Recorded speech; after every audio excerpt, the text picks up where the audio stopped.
Welcome to World of Marketing Podcast, a Foster Web Marketing production. Here's your host, Tom Foster. Hello, everybody. This is Tom Foster, Foster Web Marketing, the World of Marketing Podcast. Here I am with my good buddy, Ian Waldron. Thanks for having me. Happy to be here. Thank you for coming. You've come all the way from Seattle, Washington. Yep. Those of you that don't know Ian, he is the mastermind behind the Davis Law Group. And we just had Michelle Davis on the last podcast, which is really just a few moments ago. But Michelle brought you in a few years ago. How long now? Almost 8, actually. Good God. Beginning of March, yeah. Wow. Yep. And brought you in to help her with marketing? Yep. Yeah. Early on, I was mainly focused. My skill set, my experience were on the much lower side of things, especially compared to now. So I was mainly focused on. I already had a pretty good understanding of the basics and maybe some intermediate stuff with regard to SEO, online digital marketing. I'd been in kind of a marketing coordinator type role for a couple different companies by that point. I helped grow a lot of the online presence and social media following for the school that I went to, Chico State in Northern California. Played sports there and then got into kind of the sports marketing department and kind of an paid internship after while I was still there after baseball was over. Baseball player. Yep. That's what I wanted to say. You're a pitcher. Yep. Yeah. So baseball was my life for a long time, and then I had to find something else to be passionate about because I didn't quite rise to the top of the crop there. Did you want to go? Did you want to be a pro? Oh yeah, that was always the dream. I had a pretty enjoyable college athletics career, but it became clear kind of towards the end of it that I wasn't going to be on ESPN anytime soon, and so I needed to figure out a new way to create a life for myself, and got into digital marketing. Always been really passionate about it. Studied it. Yeah. Got into jobs. Always enjoyed it, but Davis Law Group was really the first takeoff point for me to just learn a lot. I've learned so much since I've been there, more than I think anybody could have learned in any class setting or course setting or seminar or anything like that. It's really been getting my hands dirty and taking on more as I've been there, and now here we are 8 years later almost. Yeah. And you have taken over pretty much everything, right, from Michelle? Yeah, I've definitely had the opportunity to learn kind of underneath her wing, and she showed me so much about what I know today. And if she didn't show me firsthand, she threw me out into the world to learn it and challenge me. And so that has definitely been the dynamic of our relationship. Is she knows I'm in it for genuine reasons. I care about the firm. I care about the company. I care about the people that we have on staff, the employees. And I love being the choice or being a part of the team that is the choice of personal injury, auto accident victims in Washington State and across the country.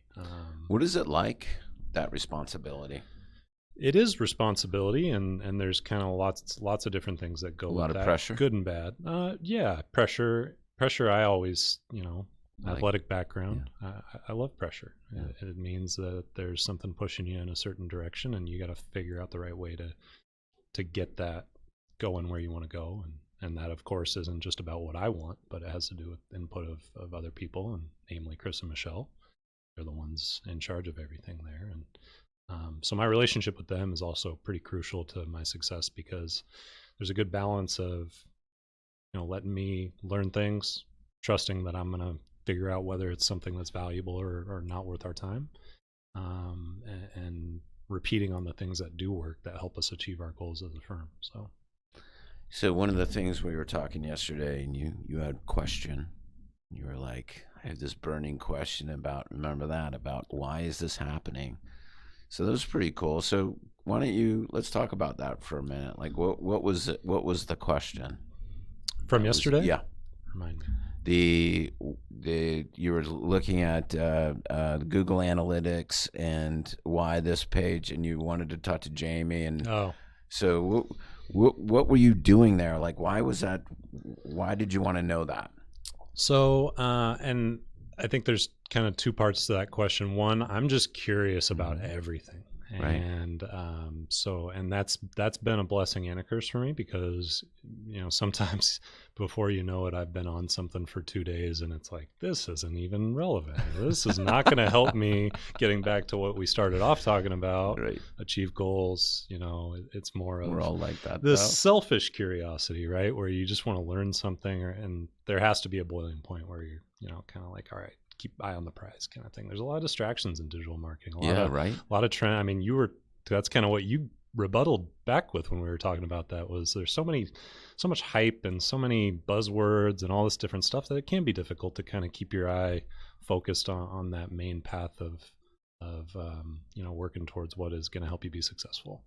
And that yesterday's conversation is a perfect example of that. I sometimes struggle with letting go of getting that answer of especially when it comes to technical stuff, because I'm fascinated by just the computer science aspect of how the internet works and how businesses are found online. And it's a huge P. I mean, regardless of who you are, even firms that rely heavily on referrals, there's usually a digital marketing or internet research aspect to a client's decision to hire you or reach out to you in the first place. And I think that can get overlooked, but it can also be overhyped, like you said.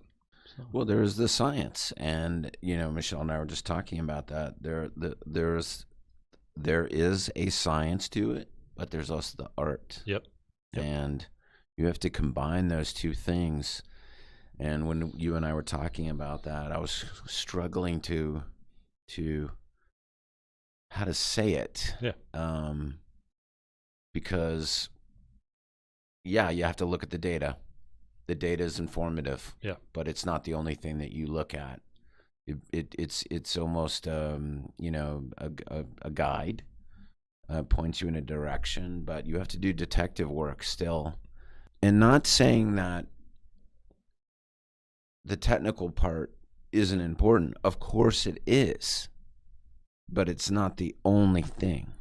And it's one of those shiny things that can pop up and be a distraction. Yes. And like the SEO tool. Yep. And the SEO tool that I love and I think it's great. And I always tell people, and that marketing growth plan that I shared with you, the SEO is, where is it? It's not first. No. You got to start with the way basics. Down there. And those cliches apply very much to marketing, starting with basics. Yes. Somebody who's just opening their business, for example, and wants all the newest and coolest and latest bells and whistles, but they don't even have a website yet, or they don't have, a plan for what is going to convert people into paying customers and those types of things. Business comes first before you get into fancy bell and whistle marketing. Yeah. And so like just SEO tool can send you down a rabbit hole of stuff that doesn't bring you any business. And what we were talking about is what is the most important thing? The most important thing is getting the business. So let's focus on what that is. And then we ended up talking about the marketing growth plan. And if you guys want to get the marketing growth plan, it's fwmgrowth.com. Put it on the bottom third. You can get that. Doesn't cost you anything. You can get that. Everybody needs a plan. We went over that yesterday. Yep. Great graphic, really helpful visual for kind of communicating what that path should look like. And of course it's not, I know you're not going to say it's one size fits all for any business, but those basic elements are consistent no matter it's what fundamentals. And you guys have been like 8 years, and Michelle's, been with us 13 years, and like we can still learn. I bragged about you guys on the last Michelle the podcast, 45,000 sessions this month. That's a lot of visits. So you've done very well. And so now we're going back there to look at how can we do better. That's what you're always doing. Never done. Never done. It's a journey. And so now we look at, wow, because I was impressed. Wow. I was looking at the CRM. I was looking at your email opens, and we made some suggestions there. These are great, but we could do more, right? Let's try this. Let's try this. And that's really the thing is, don't just stop at one thing. Don't just assume it's one thing. Let's look at other things. And SEO is not the panacea, right? Well, and you brought up a really good point with regard to like tools. So the SEO tool, which again, I agree with you, very great, very helpful, very useful, very good at giving you different levels of perspective on how things are performing and where you stand, right? That's important both in an egotistical perspective and in a effective business perspective. But, those tools also are often using different issues or errors or what have you to communicate things that you should be working on as a website owner or business owner in general. And you can't just go in there, see, there's 10,000 issues on my website. Oh my gosh, I'm hemorrhaging, or where do I begin with it? You got to be smart enough to understand and use critical thinking to look at that and say, okay, well, how much of that is going to have a direct impact on my business?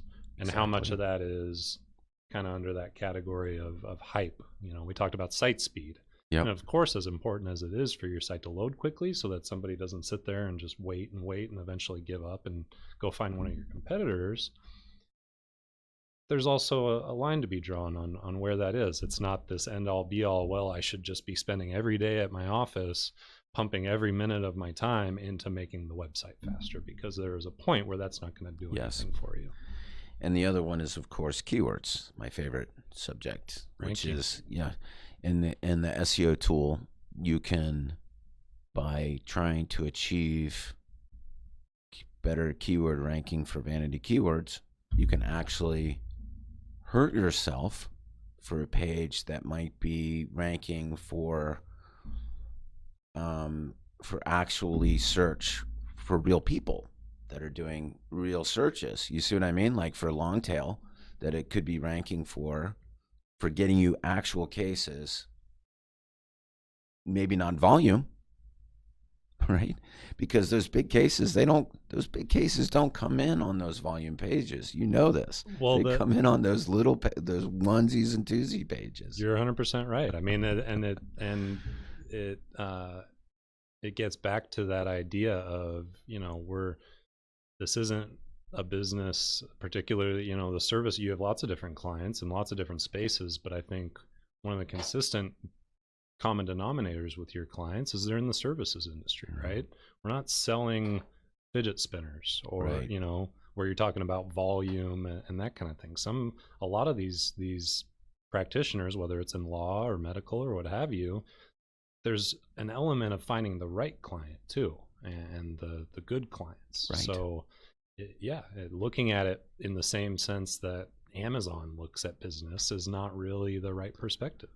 Well, for Chris Davis, your boss, who's a plaintiff, there's no inventory out there, really. I mean, it's an accident. I love your perspective on this. Yeah, it's not like an estate planner, like we were talking about this. Everybody's inventory for estate planners. I try to tell these estate planners this too. They don't get it. Plaintiff attorneys, personal injury, it's sadly an opportunity. It's something that happens, like a DUI or a criminal. It's something that happens, and you or the attorney needs to be there when somebody needs them. And so you as a marketer need to continue to put yourself out there when that person is looking, because nobody gets up and says, well, I need to have a personal injury attorney in my pocket just in case. As much as we'd like to think that that was a viable strategy, it's not. Most people don't think about attorneys in general, but especially where it's an event-based thing, I better be prepared in case. And probably those people are not the clients that you want that think that way. No. But you certainly want to be the person, Chris wants to be the person that they call And so you want to be in that position. And really the thing is that people buy, as we talked about, people buy from people they like. And you have a giant list. What did you say? It's like 25,000 or something like that. Yeah, it's amazing. right. And those are all your clients and people that have downloaded books. And so it's very important to keep a relationship with these people. And you guys have done a great job. You're sending out emails every week, right? Yep. And I'm looking that open. I think that you've done a fantastic job with that. And plus, you have a relationship with the media.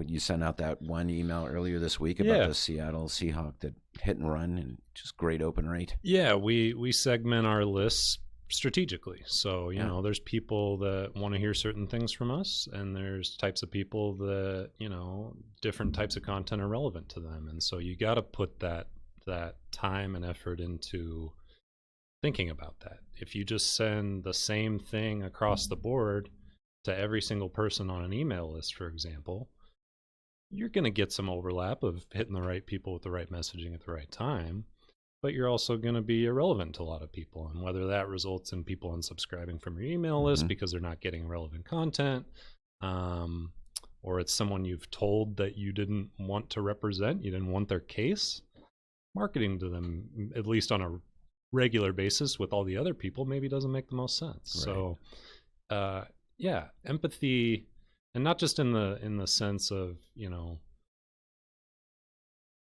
worrying about what someone's feeling, but really putting yourself in someone's shoes and understanding what makes sense to them. Or so, you know, a potential client who's waiting to hear back from you, and you're taking a look at their case, and maybe it's taken some time, and so they're getting impatient.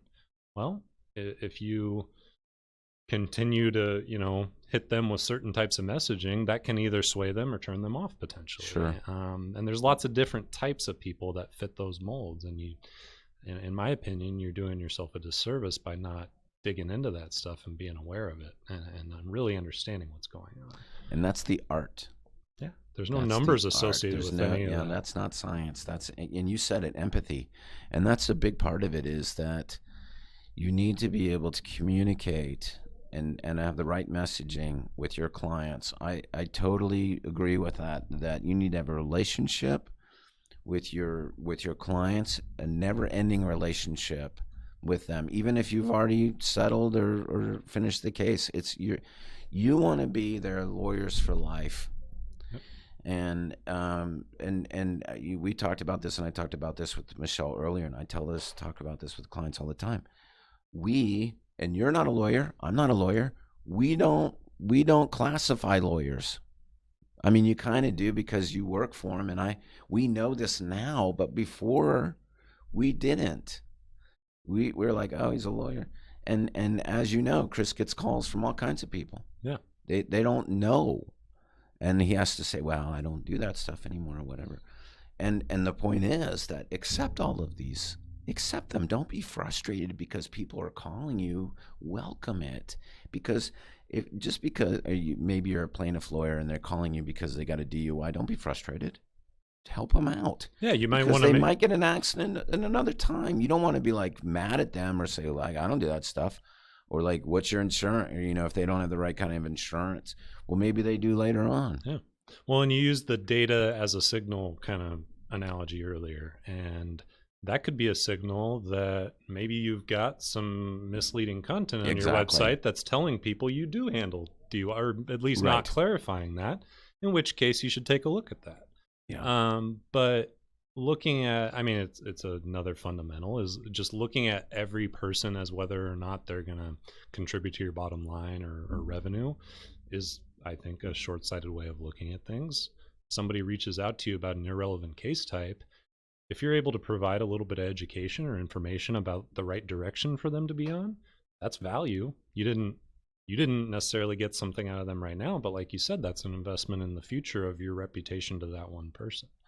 And if they think, man, he took a minute to at least tell me, like, you know, why I'm off track and what type of attorney, I feel better about that. And maybe that's a positive enough experience to get a referral, or if they need you down the road. So, yeah, I mean, I think it's really important to help people no matter what. I mean, we do that all the time. some people can't afford us, or we're just not the right fit for them, but we try to help each other. You don't need to be rude. You don't need to be like, yeah, whatever. Anyway, Well, and you in gotta the age just of be kind to people. And in the age of 2020, you're risking some other things because of how easy it is to go scream from the rooftops about 100%. your negative Yeah, the experience. reviews. Yeah. Yeah. I've seen instances where a staff member thought they were doing the right thing by telling someone, you're just barking up the wrong tree, kind of. But that person's real happy to go let the world know about how they felt slighted over the phone or what have you. And that's not the right way to handle it. And you got to learn from those experiences for sure.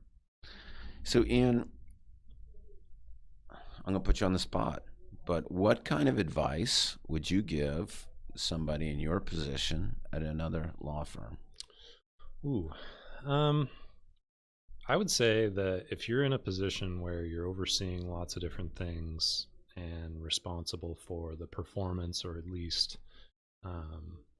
reporting to people about how those things are going and what should be a focus for the rest of the staff to help achieve those common goals, you're not in a good position to make those decisions or evaluate things from a realistic perspective if you don't understand them. So one of the biggest things that I think I've done to, like I said, up my game is understand other people's jobs, and not just that's paralegal, that's an attorney. Right. It's what's your day-to-day like?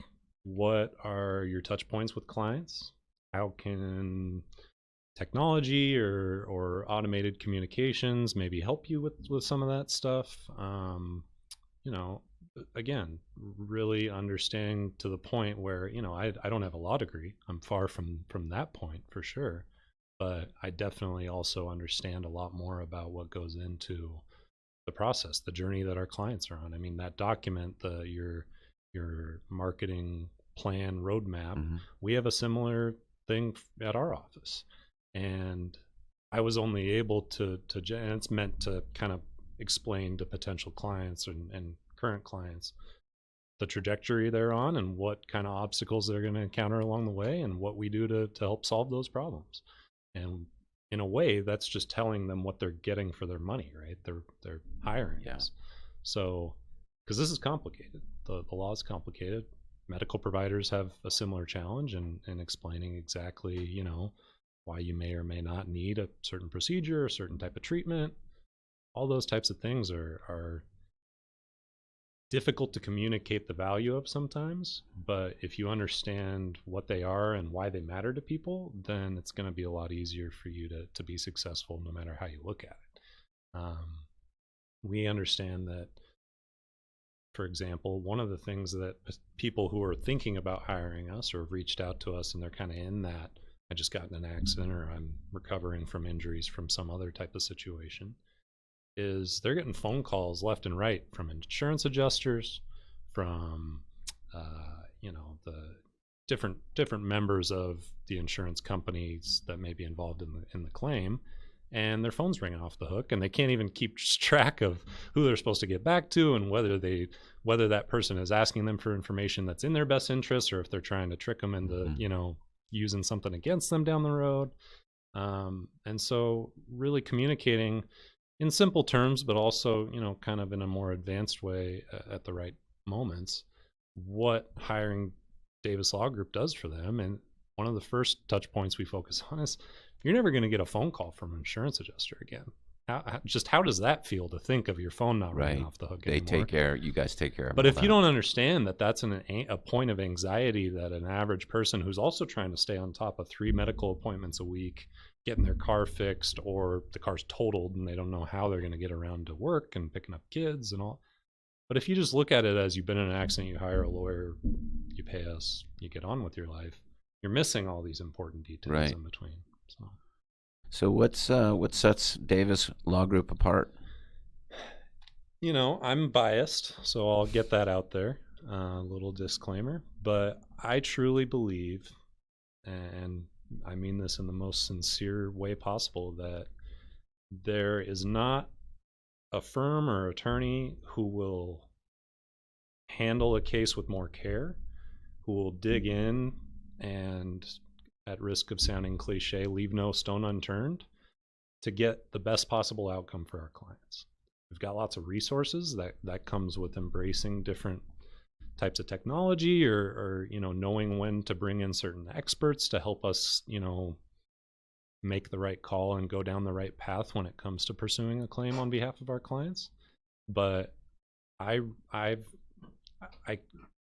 hard pressed to find someone else who spends more time, effort, energy on the right things that leave our clients in the best possible position at the conclusion of the case. Chris is a great lawyer. And we take on cases where it doesn't look good right off the bat. It doesn't look like you have a whole lot of options. So you were talking about one case yesterday about that it didn't look like such a great thing that turned into a really big case or great for the client. Yeah. And you wouldn't have known that had he not taken a chance on it. If you look at it at face value, with those kind of, it doesn't look great, there's some red flags, there's some possible, challenges, obstacles, things outside of our control, and you use that as an excuse to say, I don't think we're the best firm for you, or, I don't want to waste my time on this, which would be a terrible way to phrase that, but you know what I'm saying. But a lot of firms do it. Sure. Then you're going to miss those opportunities. So in that particular case, Washington State has a liability insurance minimum that by law every driver is required to carry. If you're driving a vehicle, you're at risk of being pulled over at any given moment, and the police officer is going to ask for proof of insurance. Pretty much anyone who gets pulled over gets that question. And if you're not carrying that adequate level set by state law, you can get a ticket for that. Not a big deal. But if you get in an accident and you hurt someone else, then the spirit of that law is to make sure that you've got adequate insurance coverage to compensate the person if you hurt them. But given that state law sets that minimum at $25,000, which in 2020 doesn't go a long way when it comes to medical treatment, and all about healthcare costs in the United States. So long story short, that was the situation. The person who hit our client was carrying the state level minimum, and our client was badly injured. So if we just look at that at face value, there's $25,000 in insurance available, not a lot we can do for you. But our thorough, detailed investigation and our willingness to take on a case, even though those red flags stand out a little bit, ultimately we recovered something like a $5 million settlement for the client. So pretty big difference, not only for us, more investigation, but how much happier is that client? And it would have been tragic if that client took our decline of the case at, well, I guess that's all there is out there for me, because it wasn't the case. But yeah, we take those cases on in good faith because you never know. Yeah. And you got to be willing to find out. You're a busy firm for a boutique firm, right? Yeah. Boutique firm, but very busy. Very busy. We try to stay small, but hundreds of leads. Yep. I told you guys how much traffic they get, and Ian is the guy that manages that. He took that over. Michelle kind of, but she gives you more and more and more every day. Well, growing pains, right? Yeah. So as we've grown, there's been more things sucking up people's time, and that, you got to get better at delegating and managing that stuff, and prioritizing things, knowing what things are going to move the needle for you and what things are shiny distractions popping up just to, take you off track. And that's a constantly evolving game. And like you said, we're learning every day still. 8 years sounds like a long time when you think about it, but I just spent 30 minutes in your conference room and picked up a couple new nuggets that I'm going to take back. So. Well, I appreciate you coming out here, flying all the way over here. I know you're a busy guy, and you're going to catch a plane here. We got to get you to the airport. Yeah. But I very much appreciate you coming out here, Ian. It's great to see you. I appreciate you having me. Very cool office, fun environment, great people to be around. And keep making us better. I will. All right, buddy. Keep breaking DSS. I will. Yeah. I'll let you know. Okay. Well, that's it. Thank you so much, Ian. This is Tom Foster with Foster Web Marketing. I almost forgot my own company name. The World of Marketing, episode 26, I think. Thank you very much. See you soon, everybody.